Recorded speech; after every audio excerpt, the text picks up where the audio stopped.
दोस्तों नमस्कार, स्वागत है आपका बड़ी खबर बड़े खुलासे में। दोस्तों, पश्चिम बंगाल के भारतीय जनता पार्टी के नेता मिथुन चक्रवर्ती, जो कि बॉलीवुड के जाने माने कलाकार रहे हैं, उन्होंने जो बयान दे दिया, एक बयान से पूरे पश्चिम बंगाल में नहीं तो पूरे देश में खलबली मच गई है।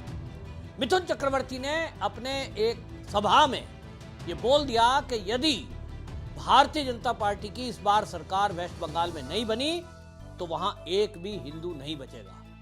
मिथुन चक्रवर्ती के इस बयान के बाद पूरी टीएमसी पार्टी बौखला गई और उनके बॉलीवुड की कुछ फिल्मों को डी कंपनी से फंडिंग बताने लगे, मुद्दा असली भटकाने लगे। लेकिन क्या मिथुन चक्रवर्ती ने जो ये बयान दिया है, क्या वाकई में पश्चिम बंगाल के अंदर कुछ इस तरह की स्थिति है?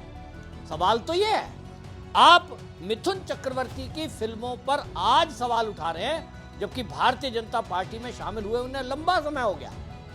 आज ये सवाल क्यों? सवाल तो ये है कि जो मिथुन चक्रवर्ती ने बात बोली, क्या इसमें सच्चाई है या मिथुन चक्रवर्ती वैसे ही लोगों को भड़का रहे हैं? मिथुन चक्रवर्ती का एक बयान आपको याद होगा, पिछले चुनाव में उन्होंने कहा था जब विधानसभा चुनाव था कि मैं कोबरा हूं, डसता हूं तो छोड़ूंगा नहीं। इस बयान को लेकर के उनके चर्चा हुई और पश्चिम बंगाल में उनके खिलाफ एफआईआर दर्ज करा दी गई, रिपोर्ट दर्ज है। उसके बाद कार्रवाई करने की हिम्मत तो टीएमसी में नहीं है, क्योंकि मिथुन चक्रवर्ती के फॉलोवर वहां पश्चिम बंगाल में इस कदर हैं कि टीएमसी की मुश्किलें बढ़ा सकते हैं। अब चुनाव फिर है थोड़े दिन बाद और इसलिए भारतीय जनता पार्टी एक बार फिर से पूरी तैयारी के साथ जुटी है।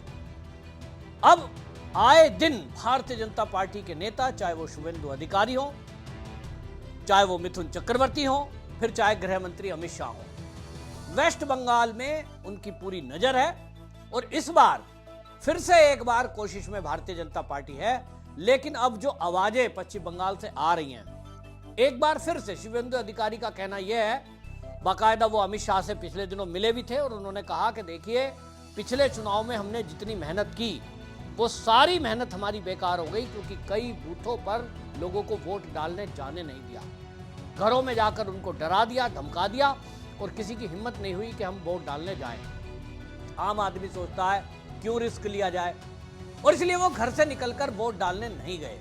जहां वोट डली वहां भी बूथ कैप्चरिंग हुई, क्योंकि जो केंद्रीय फोर्स हैं वो कभी भी बूथ के अंदर नहीं जाती, वो एक चुनाव आयोग ने नियम बना रखा है। और इसलिए या तो उस नियम में छूट मिले कि भाई अंदर लोकल पुलिस ना हो और केंद्रीय सुरक्षा बल ही अंदर बूथ तक की ड्यूटी की जिम्मेदारी करें। अब देखते हैं उसमें बदलाव होता है या फिर राष्ट्रपति शासन लगता है, क्योंकि भारतीय जनता पार्टी लगातार पश्चिम बंगाल में राष्ट्रपति शासन लगाकर चुनाव की मांग करती रही है। निष्पक्ष चुनाव के लिए यह बहुत जरूरी भी है, क्योंकि यह महज एक मुद्दा नहीं है। अभी आप देखिए, बृहस्पतिवार में जिस तरह से वहां दंगे हुए हैं वेस्ट बंगाल के मालदा जिले के मोथाबाड़ी में, केवल मुद्दा इतना है कि कुछ हिंदू यात्रा निकाल रहे थे और जैसा हमेशा होता है कि लोग भीड़ इकट्ठी होती है और फिर दंगा फसाद शुरू कर देते हैं, पथराव किया, लोगों पे हमले किए, उसमें कई भारतीय जनता पार्टी के कार्यकर्ता भी घायल हुए हैं। और हालात ये है कि शुवेंदु अधिकारी और बीजेपी के लीडर अगर वहां अपने कार्यकर्ताओं से और जनता से हालचाल लेने के लिए जाना चाहते हैं तो पूरी फोर्स लगा दी गई और उनको वहां जाने नहीं दिया गया। अब तक 70 लोगों को गिरफ्तार किया है, लेकिन उसमें अधिकांश हिंदू हैं, यानी जो पिटे, जिनके ऊपर हमला हुआ, पश्चिम बंगाल की सरकार ने, पुलिस ने उन्हीं को पकड़कर जेल में डाल दिया।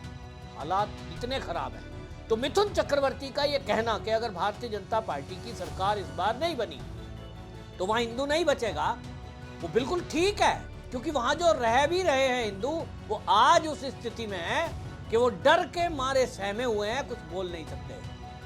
और इसीलिए वहां घुसपैठिए जिस कदर हावी हो रहे हैं, उनके साथ मिलकर के वहीं के जो मुस्लिम कम्युनिटी है वो उस तरह से काम कर रही है वहां कि आप सोचिए, घुसपैठिए पूरे पावर में।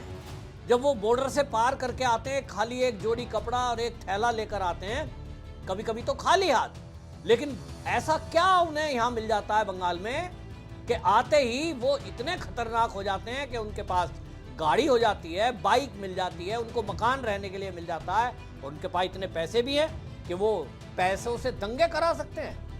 ये पश्चिम बंगाल है जिसके अंदर ये लगातार घुसपैठ के कारण ऐसा चल रहा है। और ये जिस तरह से घुसपैठिए वहां बढ़ते जा रहे हैं अनऑफिशियली, क्योंकि ऑफिशियली तो इसके आंकड़े कोई देगा नहीं, लेकिन अनऑफिशियली यह आंकड़ा लगभग 2 करोड़ से ऊपर का है। पश्चिम बंगाल की कई विधानसभा ऐसी हैं जिसके अंदर डेमोग्राफी इतनी चेंज हो चुकी है कि वहां घुसपैठियों की मर्जी से ही सरकार बनेगी। या तो वो रोहिंग्या हैं या तो बांग्लादेशी हैं, उसकी इच्छा के बिना तो वहां सरकार बन ही नहीं सकती। इतनी संख्या, क्योंकि वो उनका जो जनसंख्या है वहां घुसपैठियों की वो 40% के लगभग है कई विधानसभाओं में, और इसलिए भारतीय जनता पार्टी पूरी मेहनत के बावजूद भी वहां सरकार बनाने में कामयाब नहीं रहती। अगर मैं पिछले चुनाव की बात करूं तो 294 वहां पर कुल सीटें हैं विधानसभा की, बहुमत के लिए 148 चाहिए, टीएमसी को 215 सीटें उनके पास हैं, भारतीय जनता पार्टी को 77 पर संतोष करना पड़ा। यह आंकड़ा किसी को उम्मीद नहीं थी कि भारतीय जनता पार्टी की केवल 77 सीटें रहेंगी, क्योंकि पश्चिम बंगाल में पिछले चुनाव के दौरान भी जो हिंसा और बाकी चीजें हो रही थी, जिस तरह से ममता बनर्जी जो खुद निर्णय ऐसे ले रही थी कि वहां दुर्गा पूजा के लिए मना कर दिया गया था और बाकी चीजों के लिए सरकार पलके बिछाए बैठी थी, तो आक्रोश लोगों में था। लेकिन रिजल्ट क्या हुआ? क्योंकि लोग वोट डालने ही नहीं गए, और जो वोट डालने सबसे आगे गए वो घुसपैठिए थे। स्थिति बद से बदतर होती जा रही है। देश की संसद के अंदर भी इस पर चिंता हो रही है, लेकिन अब इसका तोड़ मोदी सरकार ने निकाला है।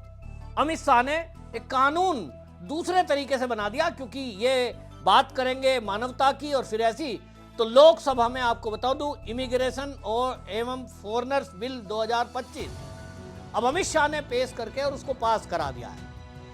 अब इसके कारण जिसके पास भी वैलिड वीजा पासपोर्ट नहीं होगा उसको पुलिस उठा करके जेल में डाल देगी। तो वेस्ट बंगाल में क्या पुलिस इस काम को करेगी? उत्तर है नहीं। ममता बनर्जी के रहते तो नहीं होगा, तो फिर केंद्रीय एजेंसियों को यह काम करना पड़ेगा।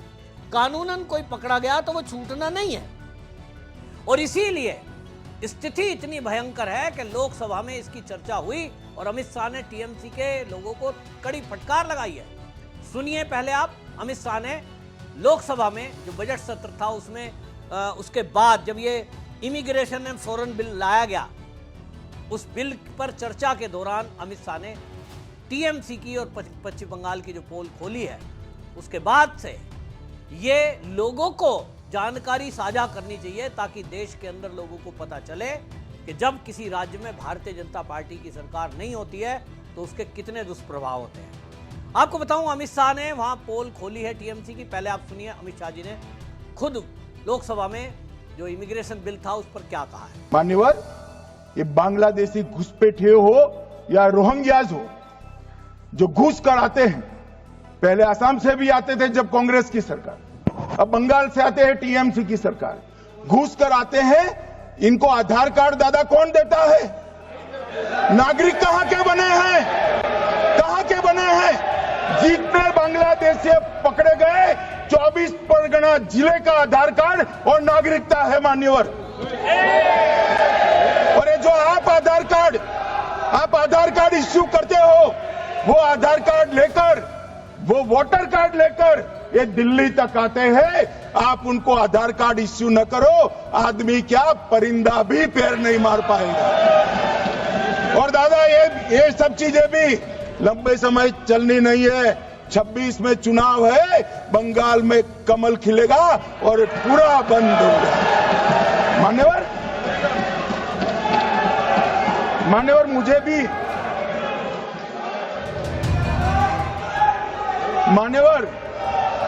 मैं आज कहना चाहता हूं, दिल्ली के चुनाव से मैं मौन रहा कि देश का सुरक्षा का प्रश्न है, तू मैं नहीं करना चाहिएगा।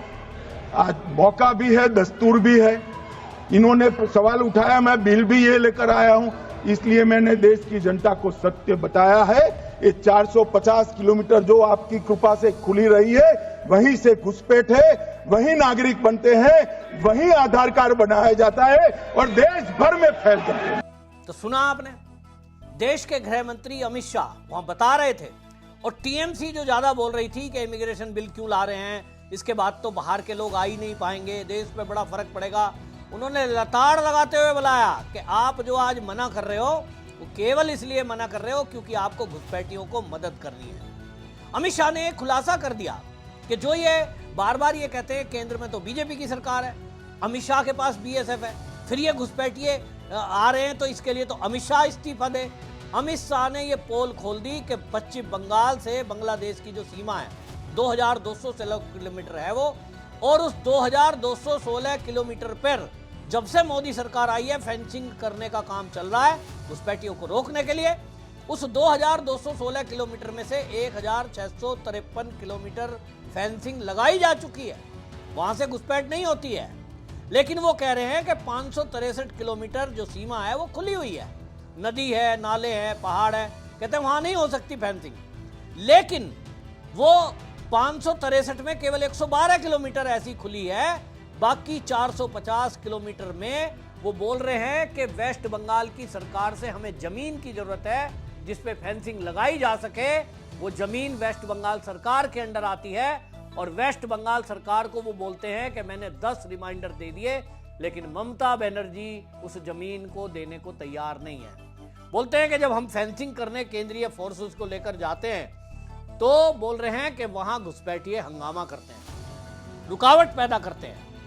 पश्चिम बंगाल की सरकार की हकीकत है कि आप देखिए कि 450 किलोमीटर बॉर्डर खुला छोड़ के रखना चाहते हैं ताकि घुसपैठिए वहां से अंदर आते रहें और वो केंद्र पर सवाल उठाते रहें। पूरी विपक्षी पार्टी ने एकजुट कर लिया इस मुद्दे पर कि घुसपैठियों को आने के लिए दरवाजा भी खोल के रखना है। पश्चिम बंगाल सरकार को अमित शाह ने घेरा, उन्होंने कहा कि आधार कार्ड कौन बनाता है, उनका पहचान पत्र कौन बनाता है। अब यह इशारा सीधा टीएमसी की तरफ था, लेकिन ये सवाल उठाएंगे। स्थिति बहुत भयंकर है, स्थिति भयानक है कि कोई एक राज्य की सरकार यदि बॉर्डर एरिया होने के बावजूद बॉर्डर पर फेंसिंग नहीं होने दे रही है, इसका मतलब तो डायरेक्ट इनडायरेक्ट इन्वॉल्व है, सीधा सीधा इसका मतलब है। अमित शाह के कहने के बाद अब अमित शाह जी कह रहे हैं कि इसके बाद देखते हैं, केवल ममता बनर्जी बयान करती हैं कि हमने कब रोका है, लेकिन हकीकत संसद में बयान कर दी है, जिसके कारण जो मिथुन चक्रवर्ती ने बोला है वो वाकई में दोनों बयानों को अगर जोड़ के देखेंगे तो पता चलेगा कि मिथुन चक्रवर्ती की जो चिंता है तो व्यर्थ की चिंता नहीं है। बंगाल में आए दिन दंगे होना और उस दंगे में टीएमसी के कार्यकर्ताओं का इन्वॉल्व होना और मिलकर के पुलिस के साथ हिंदुओं पर ही अत्याचार करना, ये एक ट्रेंड वहां पर चल रहा है, जिसके कारण बड़ी संख्या में पलायन हो रहा है या धर्मांतरण हो रहा है। और यही चिंता का विषय है, यही मिथुन चक्रवर्ती की चिंता है। लेकिन अब देखते हैं इस बार केंद्र सरकार जो आग्रह कर रही है चुनाव आयोग से, जो अभी ये कानून लाए, इमिग्रेशन कानून, देखते हैं इसका कितना असर होता है और घुसपैठियों पर कितनी लगाम लगती है। लेकिन ये तो जरूरी है कि पश्चिम बंगाल में बिना राष्ट्रपति शासन लगाए चुनाव कराना बेमानी होगा। फिर से एक बार ममता सरकार ही बनेगी, अभी भी लोग यही कह रहे हैं। आपकी क्या राय है, कमेंट बॉक्स में जरूर बताएं।